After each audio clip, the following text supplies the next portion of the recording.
പരമകാരുണികനായ ശ്രീനാരായണ ഗുരുദേവ തൃപ്പാദങ്ങൾക്കു മുന്നിൽ പ്രണാമം. ശ്രീനാരായണ ഗുരുദേവ തൃപ്പാദങ്ങളാൽ വിരചിതമായ തിരുക്കുറൽ ഭാഷയിലെ നീത്താർ പെരുമൈ എന്ന അധ്യായത്തിലെ 8ാമത് കുറലിൻ്റെ പഠനത്തിലേക്ക് നാം പ്രവേശിക്കുകയാണ്. ആദ്യമായി കുറലിൻ്റെ തമിഴ് മൂലം മനസ്സിലാക്കാം. നിറൈമൊഴി മാന്തർ പെരുമൈ നിലത്ത് മറൈമൊഴി കാട്ടിവിടും. നിറൈമൊഴി മാന്തർ പെരുമൈ നിലത്ത് മറൈമൊഴി കാട്ടിവിടും. നിറൈം മാന്തർ, മാന്തർ എന്ന പദത്തിൻ്റെ അർത്ഥം മനുഷ്യരെന്നാണ്.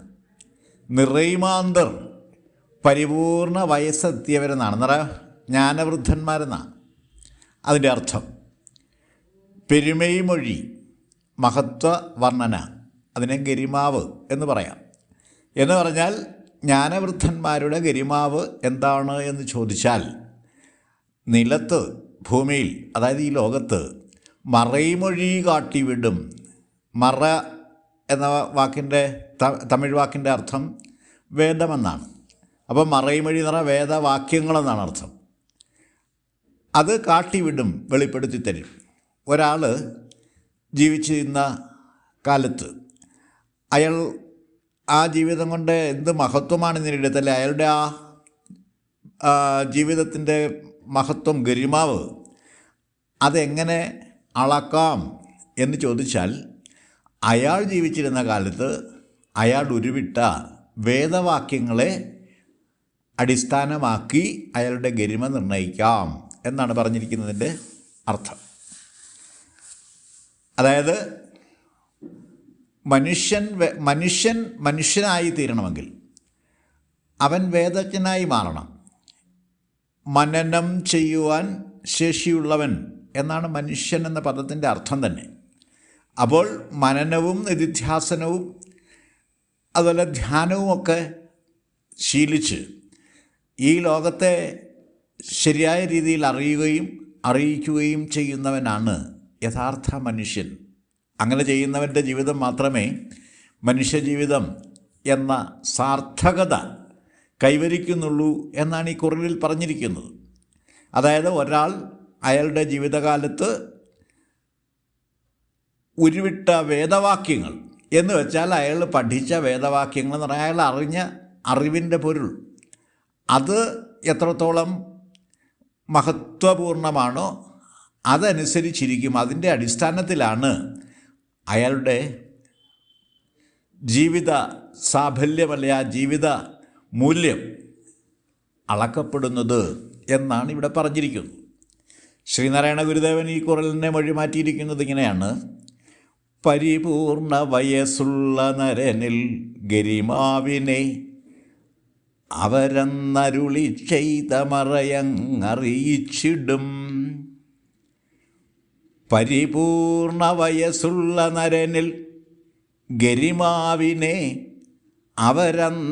അരുളി ചെയ്ത മറയങ്ങറിയിച്ചിടും.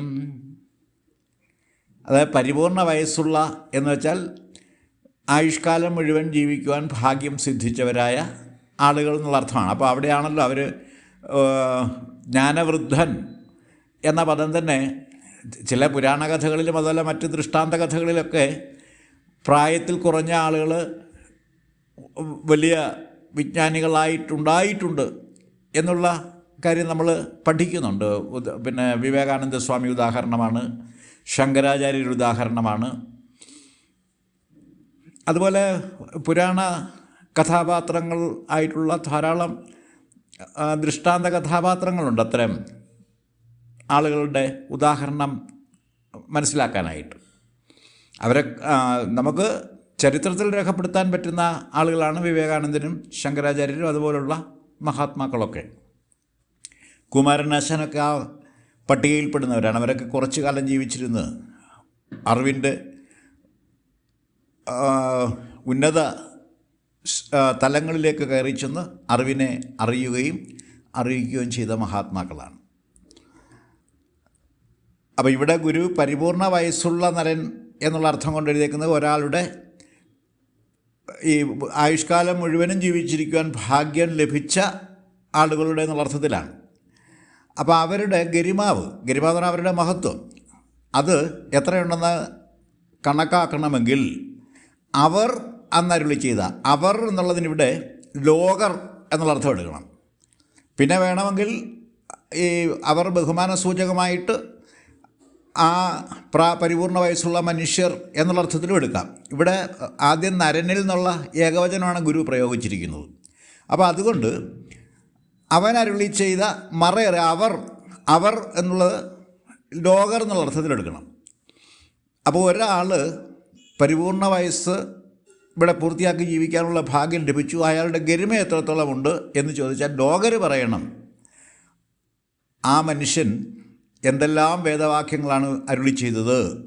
അപ്പോൾ അരുളി ചെയ്ത മറ എന്ന് വെച്ചാൽ ഈ ലോകരഹസ്യങ്ങൾ ജ്ഞാനസ്വരൂപതയോടുകൂടി അയാൾ വെളിപ്പെടുത്തി തന്നത് എത്രമാത്രമാണ്, ഏത് തരത്തിലൊക്കെയാണ് എന്ന് നോക്കിയാണ് ഒരു മനുഷ്യൻ്റെ ഗരിമ അളക്കാൻ സാധിക്കുന്നത് എന്നുള്ള രീതിയിലാണ് ഖുറാനിൻ്റെ അർത്ഥത്തിൽ നിന്നും അല്പം പോലും വ്യത്യാസം വരാത്ത രീതിയിൽ തന്നെയാണ് ശ്രീനാരായണ ഗുരുവും ഈ ഖുറാനിൻ്റെ മൊഴി മാറ്റിയിരിക്കുന്നത്. അപ്പം നിറൈമൊഴി മാന്തർ പെരുമൈ എന്ന ഖുറാൻകാരൻ്റെ പ്രയോഗത്തിന് നിറവാക്കുകൾ പറയുന്ന മനുഷ്യരുടെ പെരുമ എന്ന അർത്ഥമാണ് ഇവിടെ മനസ്സിലാക്കേണ്ടത്. നമ്മൾ ഈ പഠിതാക്കൾ നിറവാക്കുകൾ പറയുന്ന മനുഷ്യരെന്ന് പറയാൻ വാക്കുകളുടെ നിറവ്, ആ നിറവ് എന്തിൻ്റെ നിറവാണ്? ജ്ഞാനസ്വരൂപതയുടെ നിറവാണ്. ചുമ്മാതെ വെറും വാക്കുകൾ പറയാതെ പറയുന്ന വാക്കുകൾ അർത്ഥഗർഭമായിരിക്കണം. അതുപോലെ ജീവിതത്തെപ്പറ്റി അവരുടെ വീക്ഷണം പൂർണ്ണമായിരിക്കണം, കുറയറ്റതായിരിക്കണം. അങ്ങനെയുള്ള ആളുകളാണ് യഥാർത്ഥത്തിൽ ഗരിമയുള്ള ആളുകൾ എന്ന് പറയപ്പെടാൻ യോഗ്യതയുള്ളത്. അവർക്ക് മാത്രമേ ആ യോഗ്യതയുള്ളൂ. അപ്പോൾ ഇതിനെ നമുക്ക് ദ്രാവിഡ വൃത്തത്തിലേക്ക് ഇങ്ങനെ വഴി മാറ്റാം. ജീവിതകാലത്തു ചൊല്ലിയ വേദപ്പൊരുൾ തന്നെ മർത്യഗരിമയ്ക്കുമാനം. ജീവിതകാലത്തു ചൊല്ലിയ വേദപ്പൊരുൾ തന്നെ മർത്യഗരിമയ്ക്കുമാനം. മനുഷ്യൻ്റെ ഗരിമ, ഒരു ജന്മം കൊണ്ട് അവനെന്ത് നേട്ടമുണ്ടാക്കി എന്നുള്ള ആ മഹത്വം നിർണയിക്കുന്നത് അവൻ്റെ ജീവിതകാലത്ത് ചൊല്ലിയ വേദപ്പൊരുളാണ്. ചൊല്ലിയ വേദപ്പൊരുൾ എന്ന് പറയുമ്പോൾ പഠിപ്പിച്ച എന്നാണ്. ലോകരെ അവൻ പഠിപ്പിച്ച അറിവിൻ്റെ വ്യാപ്തി, അതനുസരിച്ചാണ് ഒരാളുടെ മഹത്വം നിർണയിക്കപ്പെടുന്നത്. ഇത്രയും കാര്യങ്ങളാണ് ഈ ഖുറാനെ പറ്റി വിശദീകരിക്കാനായിട്ടുള്ളത്. ഞാൻ എൻ്റെ വാക്കുകൾ ഉപസംഹരിക്കുന്നു. ഗുരുധർമ്മം ജയിക്കട്ടെ.